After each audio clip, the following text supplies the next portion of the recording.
Hello.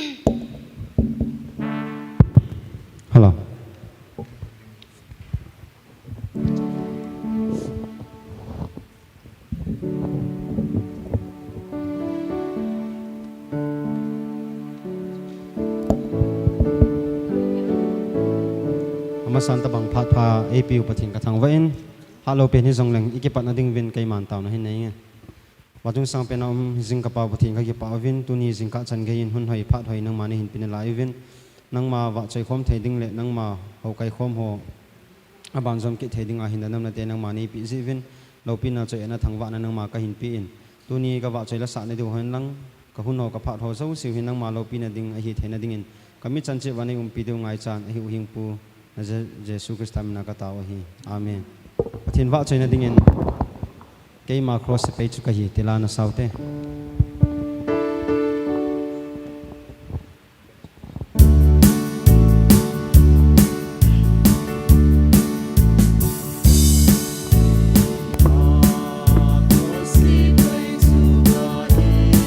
Jesu nung sui ka hi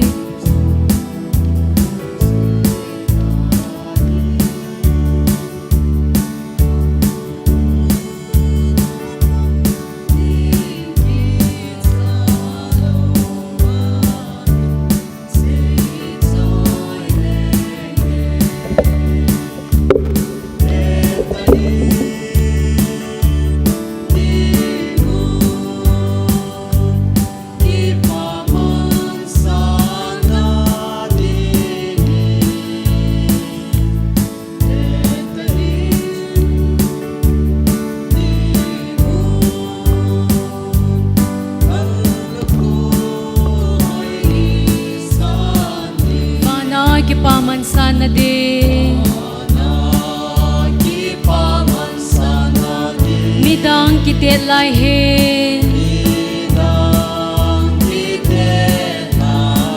kay ma ka kitsol do ding ham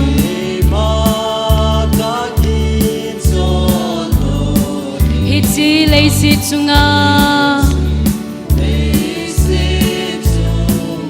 deta indingo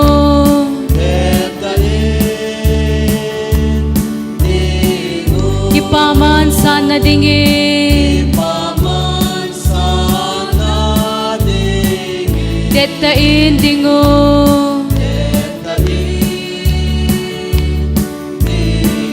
lalu ku hoy isandil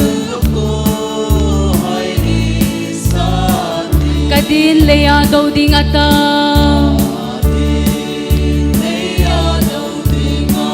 tisan luy no kahi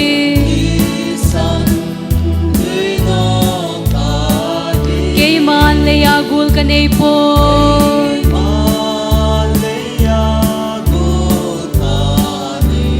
pagkay bo ay hudi deta indingo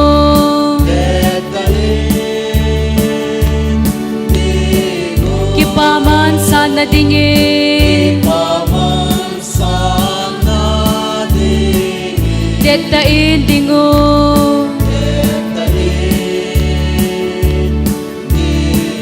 lalu ku hoy sandil kay man manong ting daw vingin pagkain thanay pin gentay Hesu ding kaging pon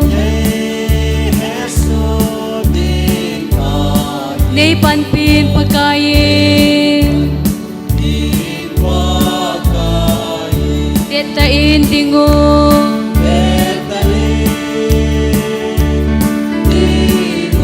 kipaman sana dingin deta indingo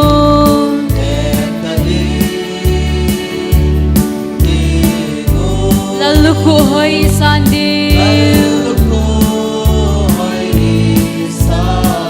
huhing pu ngay lut na kahen ngay ngailut na kitang tatsuahin panakunin na hungkumlan ay ngailut le ay kutuhin ten ay ngailut le ay kutuhin ten hinge hing kay din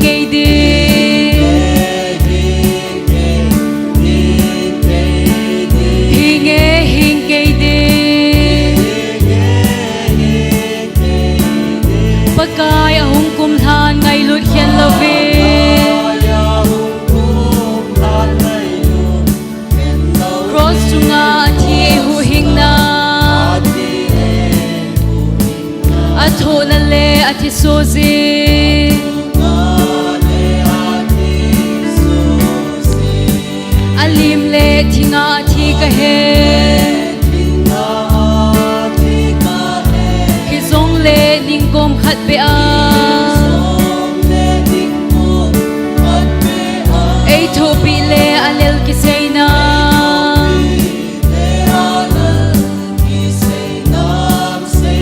ay topi le alel kisayna hinge hing kay din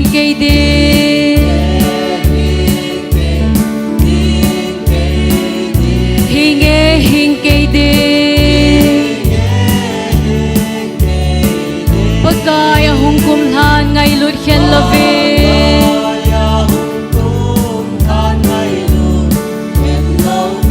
cross tunga ati huhing na vanson dan thusim kahetan Jesu mite namudiw ahi'n hizong le vana mun kay dia sim le pasadi magut hina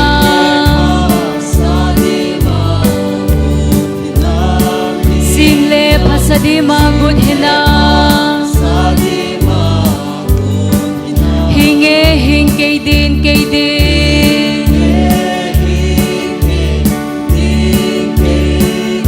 hinge hing kay din pagkay ahong kumhan ngay lut hiyan lovin cross tunga ati huhing na pagkay kadonay don pudin nahinglaw pa ko'y komsun tangin hagaw tingin na'y saypiin kay dia valehuhing paungtsu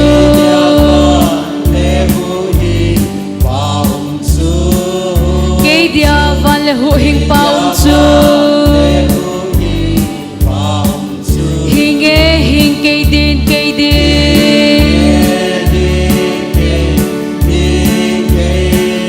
hinge hing kay din pagkay ahong kumlan ngay lut hiyan lovin cross tunga ati huhing na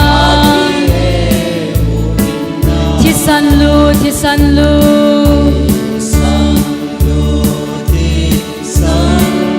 ting cross tunga lungtsun zouse'n ako nei-le-gou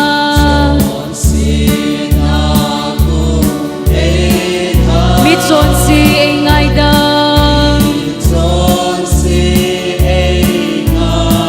zouse'n nen pen at hinatsu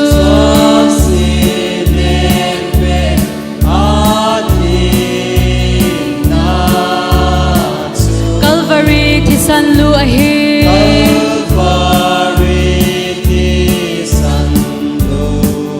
Calvary tisanlu ahi'n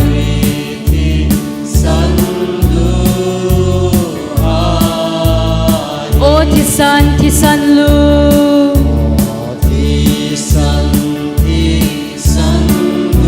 van cốt ai hôn pi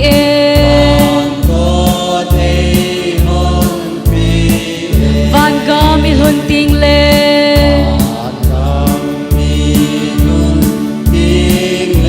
ilau chu lâu ding chu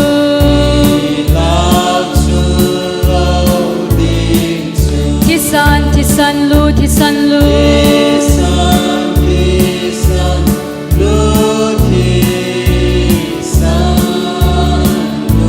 tia tang lo va lai sa di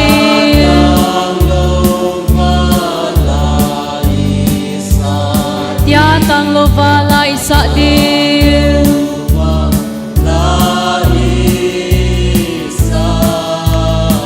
all hang hoi Calvary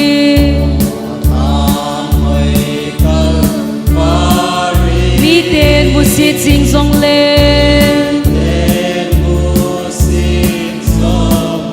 thang dang zo si sang e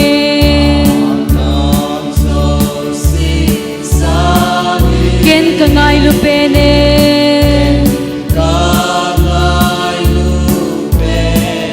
o nop nal hang vô mun thing pe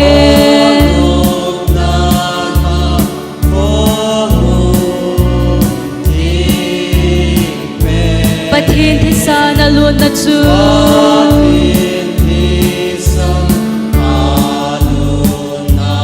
Pathien thi sa na luôn na chu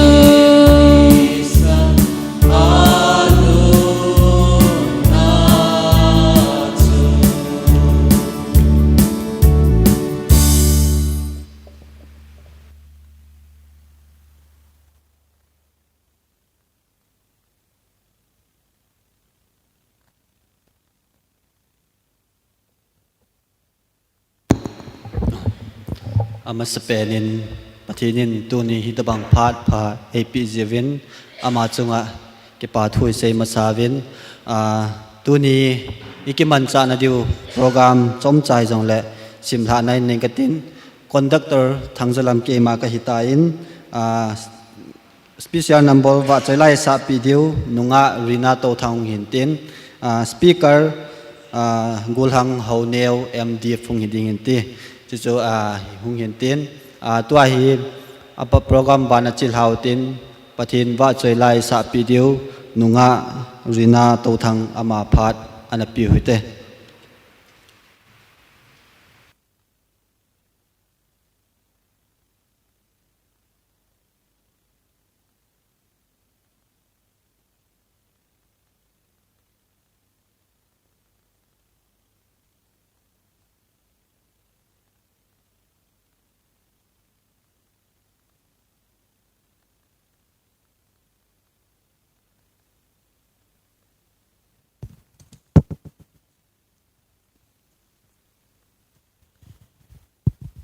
Pathien wa choina dingin pakai thu tep tila chun saing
lai so la sung con hung ding ding ta san sa ten pakai lam to di thil ki dang hong su tia an a se ho thon lo va hui lung ding thu tiếp xa hot ki le man pakai kom bel tao hi te ting le ki sina padon ta lo ding ki gusa di min tao hi te pakai hung gi sang ta lo ding van lai zo la sum kon hung king ding ta san sa te pakai i lam to ding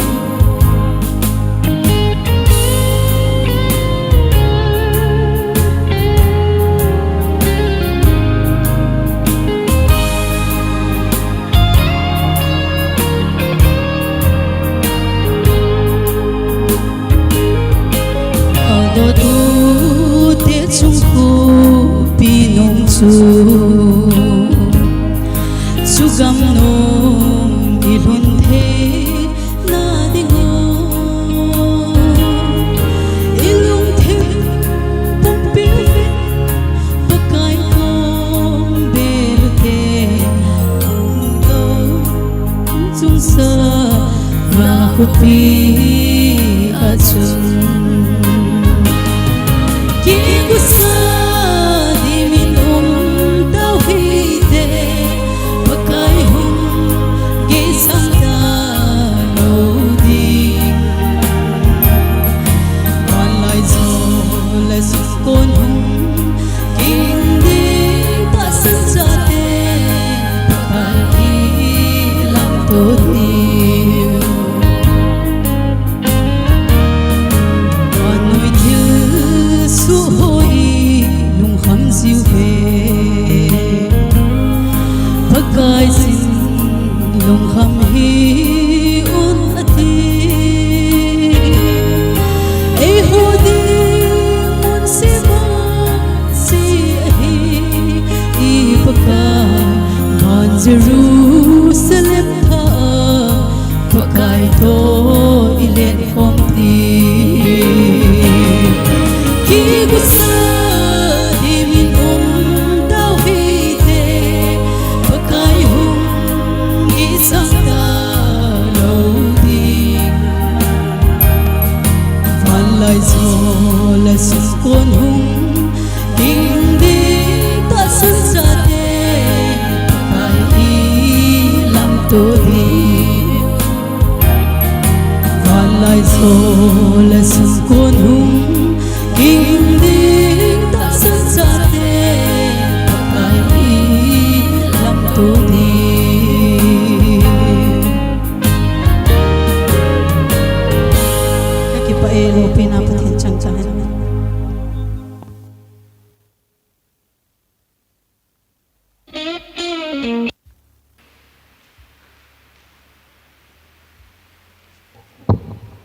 ki pa men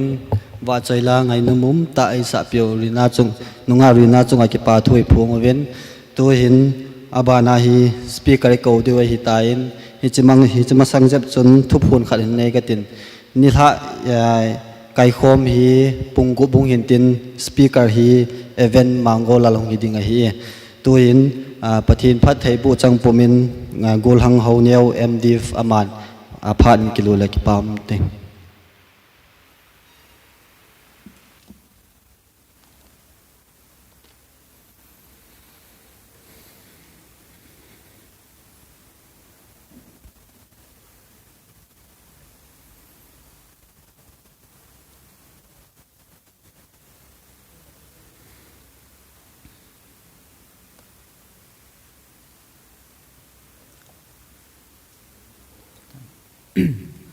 Hello.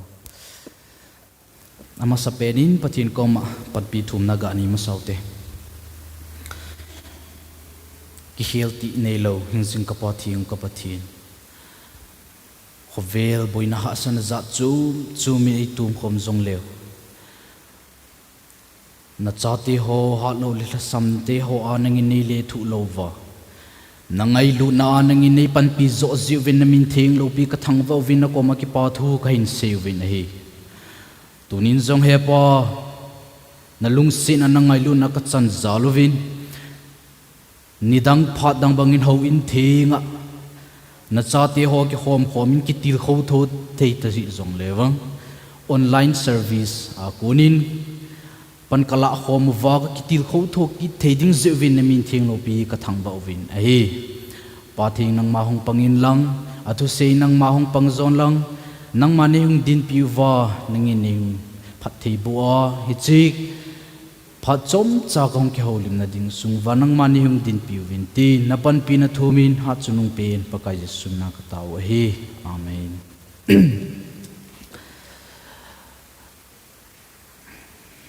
ama satain lam kai ho hin ting le di sa na e chan tu lam kai ho chunga ki pa thu ka ga se ma sain koi man jong e hebe se point ke he ting ta se yang dingin phailin hin kum som ni wal ta bang hin na ki tan ai la mun chum ana ki zia ta cha hostel dung ho ana ki zia ji chun ho bung sung hi ta society sung hi ta hin na ki mang cha be se point loi gul ho chuni henain ahin la nu le palang ho hene hebe se puin phailen khosung hi kumsom ni valjen kana naw hin ka het mil thelo ding le ka dala thelo ding le I tia ka su mil thelo ding hi thil tamtah omin hichila ka sei do nom pen tu nya chu ahi le lagawa hu hingna Jesu Christa ka hu hing pu le ka leng po ka kisan na hu ahi zein I tia jong ka su min lo ding hi ti ama sa pen ka sei do nomin education background itia hele mi banga sei ding le ai lo le mi te a banga tamtah degree sangta ang chu ka changpui ni jong ka ni zo pui ka thiep na le ka he na jong chu nim chai hi jong le education background langa jong I chanham ta ka ki lamdoh na khosung a hi zin jong ka hen mi lo ding ai kinin hi ta sa lagawa ka ki til khong na hi zin hi chi khosung hi khai mil thei lo ding hin aumin ji achun kain ko ten mun chuma ding ati jong le nei lo chaga hi jong le phailin khosung hi da la lo ding hobung hi da la lo ding he ti hi kana sei jin e chun tu ni hin e chi phalin khosunga ka je a ta sa lagawa hi chan ge ka khan to jin Pathien ka thangwa kinin he kan neu lai hin chapang cha ka hin lai hin bizanga ka lai wa hin kapan neu hin class 2 exam ding ka hiu wa hin nang fail po wa hi le tu chung hi na bung bu ka khai de he tin ana gum thau dan hen ale hi chi ka fela hi le ka tu ding result pa chu ka ga ngai tu a hi le ka ki cha je achun ana tong pan lo la ya a result hung su ding pa chu ka ga gal do na hi le ki cha na ka de hi hi chi ki cha na ka dim pa chun le kha sim dan e hilin pan la ding dan e hilin lam ka zo ding dan e hilin wang phadum te in hi chi ka exam achun ka hung lo hlingin koi bungbu a ki khai mala asalein von tha von hoi cho pin sa zong ei hon pin ka ki pa dan dan chuna hi chi tu ni ai sei do nu mu chu mi tam ta in bolding tan to ding dan tap tai sei ji hin hi chi chu mi azo thei lo hi ilung thim ai thil tam ta ki ha koi walin to ding tham ding I het tam ta walin hoi pen bol ma sana hoi pen to ding ham ti ki hezi ta lo hi Yazun tu ni phana hin innsung aku nai na ki hil ki diu hin ithupi diu chu na innsung ki siemtup tan hung hi mama in tin a result pa in a vet diu hi tu ne a innsung I siemtup lo wa hi le khonunga I pi hung hlung ding ham henge leng Hezekiah banga chu e ho so si I chang che a ki ngai lut mai theu hi a chang ki ngai lut dan dan chana ka lenggam pu sunga ka damlai kum kho sunga chamna lungmun na om po wai le ti jing mi he ma cha ai wanga chu pitiam te a hele a result chu bena le hoi be se lo he na Hezun a result pa hi anave ti we a result event jing lai vin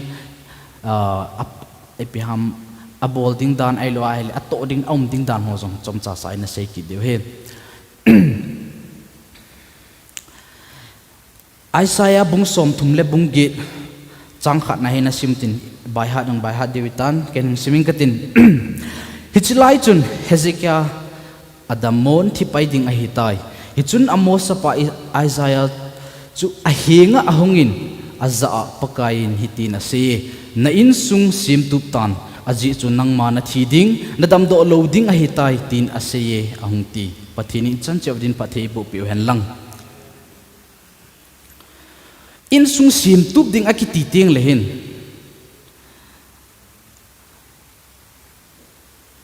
i mindset ai lowali i approach chu i phamitia hi le nu le pa ho hi akimugal pai zin hi cha te ho chu asai khat langa ki koin nu le pa ho insunga alin lam ho hi aga akigal mu zin hi hi chu hi lo hi innsung akiti teng lehin insunga chu koi uma miti a hele nu pa cha te hi te le mo zong aumin ni chu jong chu het saw hi hechun innsung siemtup ding akiti teng lehin irong approach pau chu ipai hla diu keizong innsung sima ka pan ngai hi keizong ka pan ngai keyong ka zaw ngai hi ti hi inei gu diu hi ka de hi khangdong tamtah keizong ka pangin ka khangdong champi ho hin teng le mo ahi lowa hi le nu pa nuya ki nalai ho hin iga ngai dan wain innsung siemtup akiti teng le nu le pa mo pu na se sen igel jivin itu chu igel khil deu he innsung akiti teng le teamwork ai na itu irong approach pau chu ipai hla divin ama sa penten ka dei masai na he ale it's like bible chang simnau chu ipi muwam te a hi le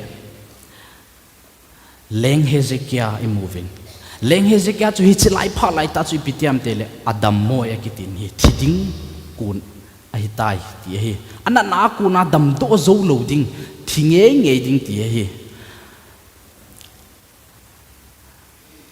ga ngai tu leo chun tu nya hindan ho hi henge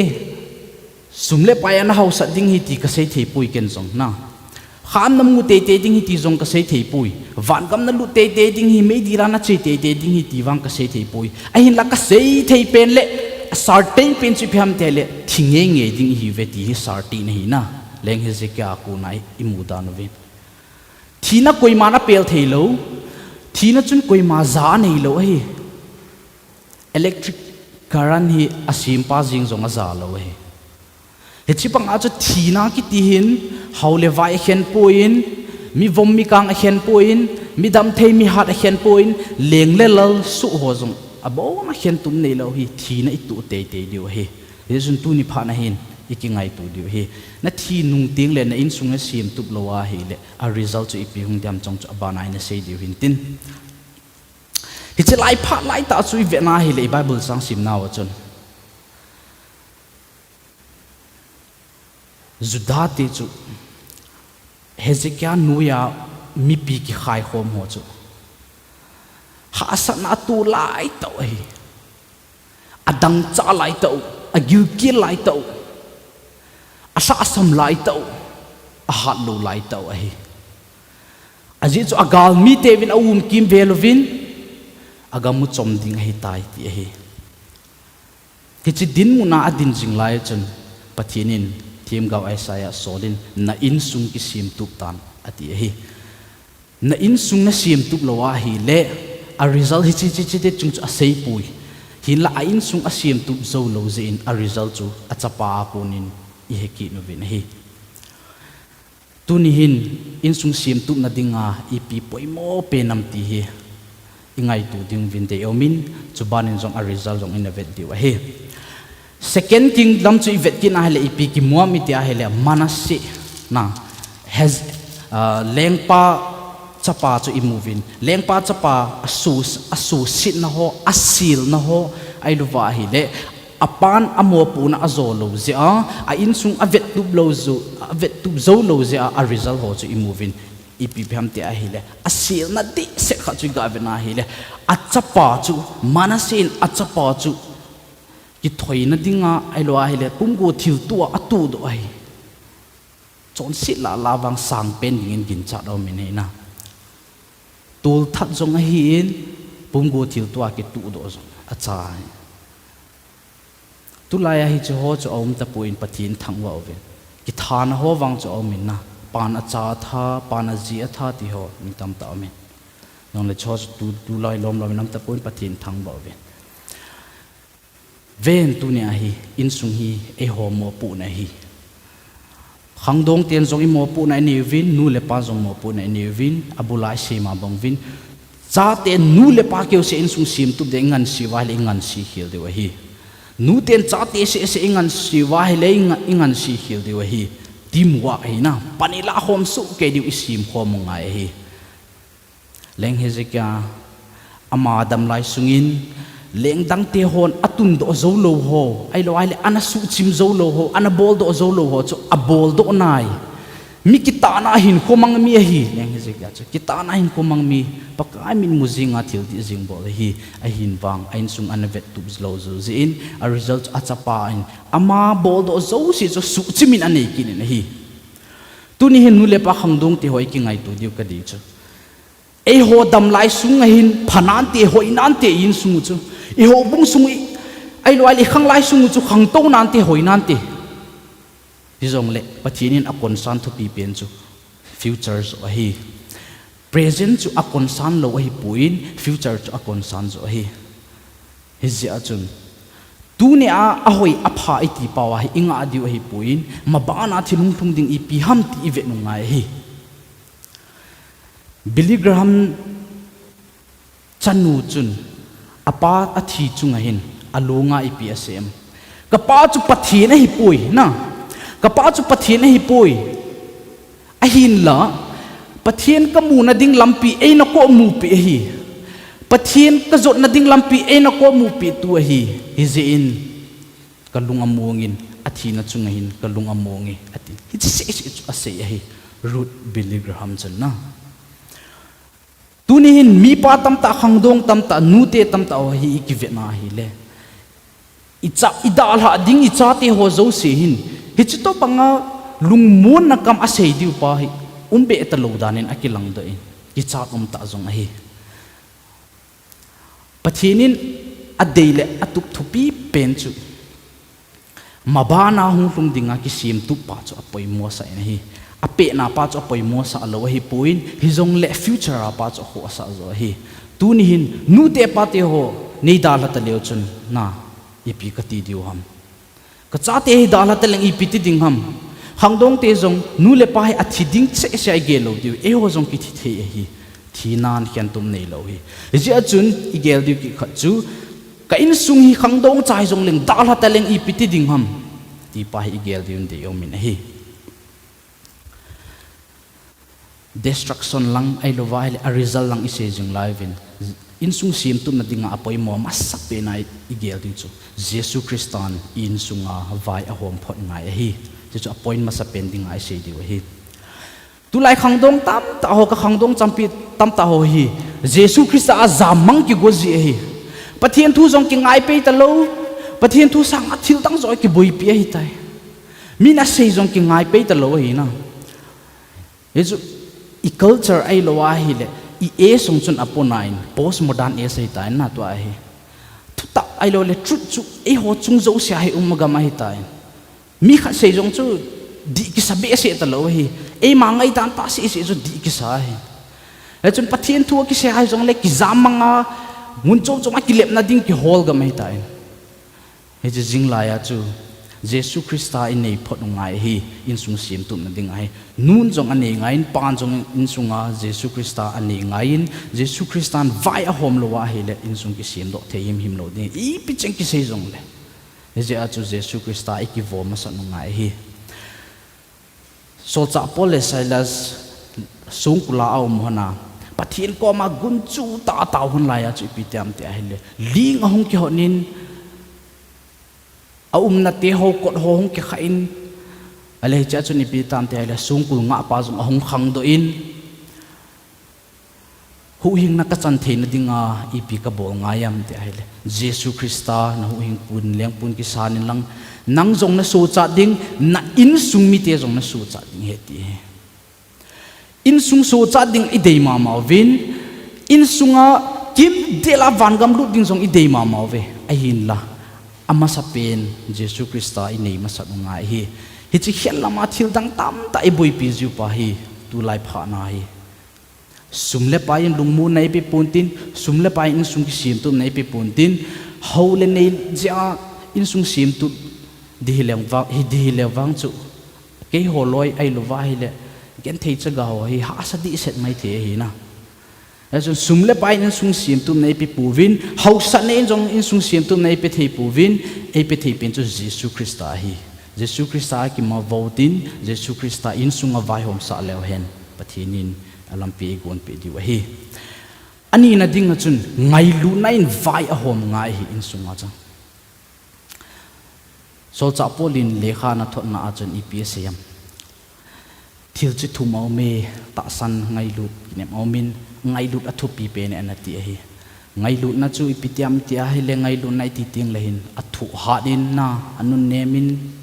ngai lu na chu athu ha hi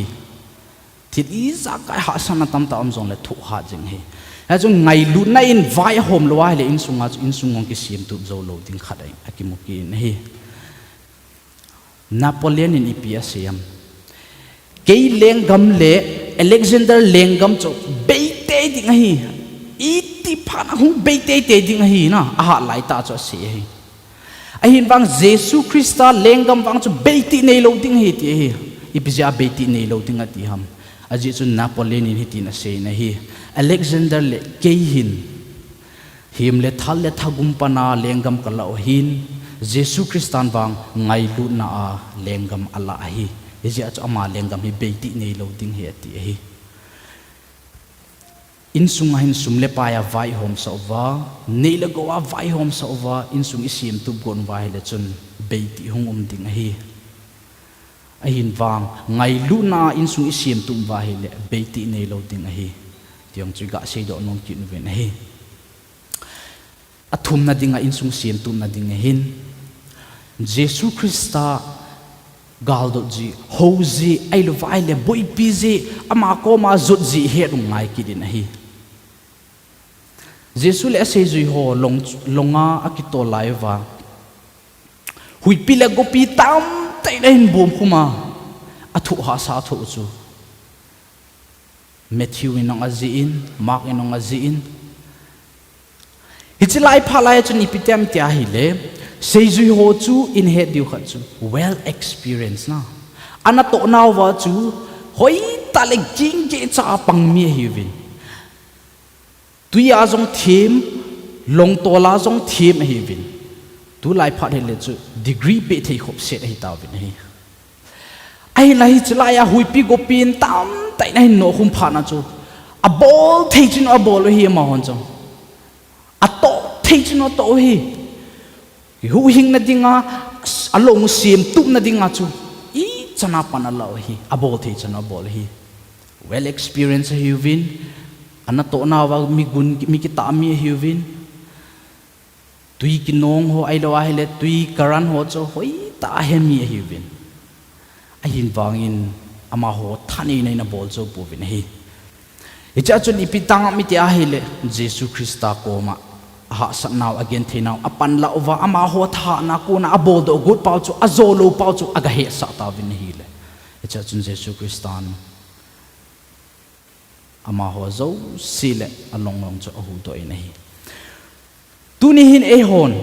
koi ai lo ale ep ithupi sa pe nu bam innsung siemtup na dinga hi ep ithupi sa pe nu bam sum na thupi sa pe nam building ai lo wa hi le house na ho na thupi sa pe nam Jesus Christa thupi sa pe ning hi ha sa na ken theina na tu ting le innsung nga chun gen thein ha sa na chu aum lo thei lo hi chi jing la ya chu Jesus Christa gal do dan he nu ngai hi Jesus Christa kom zo dan he nu ngai hi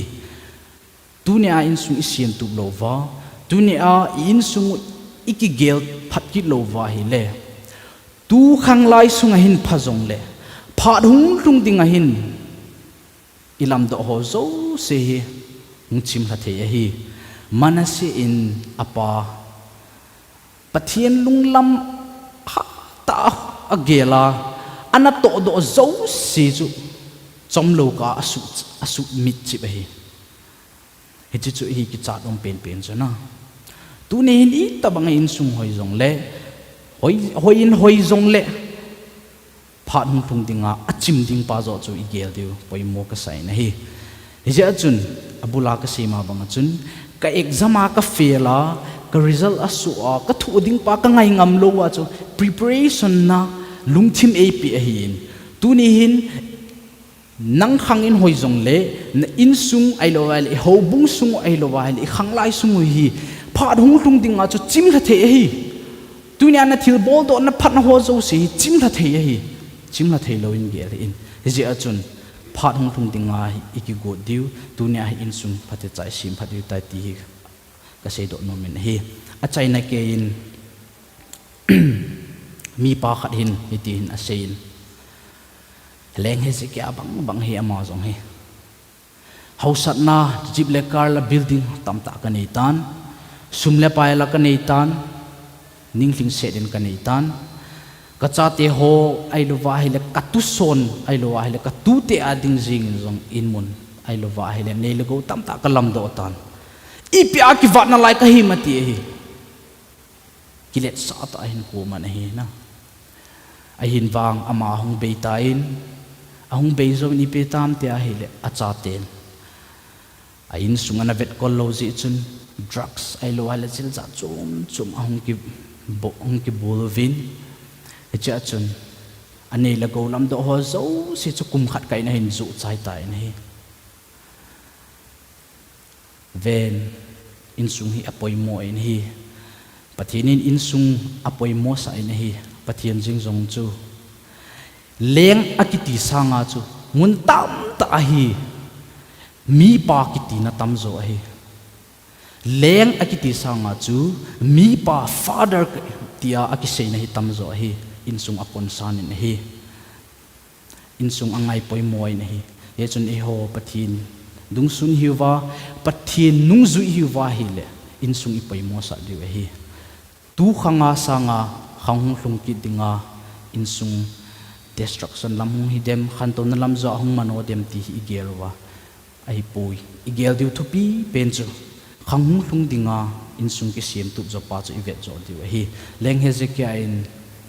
innsung ana vet tu lo zin nei-le-gou ana zong nei-le-gou hausak na hling se na nei zong le achapan chomlo ka Pathien mit mu thilsi jing ana bola azinu jing zong chu chon sit na tintang na bola Pathien mit vet jing a zong hling lo a hi